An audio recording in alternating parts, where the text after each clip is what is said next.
দর্শক, রাজধানীতে আজও জ্বালানি তেলের সংকট রয়েছে ফিলিং স্টেশনগুলোতে। দীর্ঘ লাইনে অপেক্ষা করেও কাঙ্ক্ষিত তেল পাচ্ছেন না গ্রাহকরা। এই মুহূর্তে রাজধানীর বিজয় সরণি থেকে তেল সংকটের খবর জানাতে যোগ দিচ্ছেন আমাদের সহকর্মী আলওয়ান খান। আলওয়ান, তেল সংকটের কারণ হিসেবে সংশ্লিষ্টরা কি বলছেন এবং এ বিষয়ে আপনি সেখানে সার্বিক চিত্র আমাদের জানাবেন।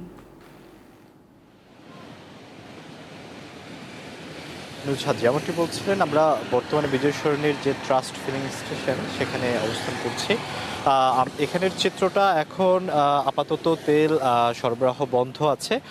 11:30 নাগাদ এখানে তেল সরবরাহ বন্ধ করা হয়, সকাল নাগাদ এখানে তেল দেওয়া হয়েছে। আমি যদি এখানের চিত্রটা দেখাই, একদম জাহাঙ্গীর গেট পর্যন্ত কিন্তু লম্বা প্রাইভেট কার এবং মোটরসাইকেলের তীব্র সিরিয়াল আমরা দেখেছি এবং রাজধানীর বিভিন্ন পাম্পগুলো ঘোরার পরে আমরা যে চিত্রটা দেখেছি যে বিভিন্ন অধিকাংশ পাম্পেই তেল দেওয়া বন্ধ রয়েছে।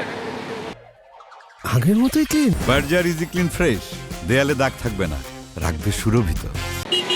ফিলিং স্টেশনের যে ম্যানেজার, ওনার সাথে আমরা কথা বলেছি এই ব্যাপারে যে কী কারণে এই তেল দেওয়া আপাতত বন্ধ এবং বিভিন্ন আদার্স আশেপাশের যে স্টেশনগুলো সেখানে আমরা কথা বলেছি। সব জায়গায় একই উত্তর, যে ডিপো থেকে পর্যাপ্ত তেল আসতে না পারা এবং পরিমিত তেল দিচ্ছে, এই কারণেই আসলে আপাতত এখানে তেল সরবরাহ বন্ধ আছে।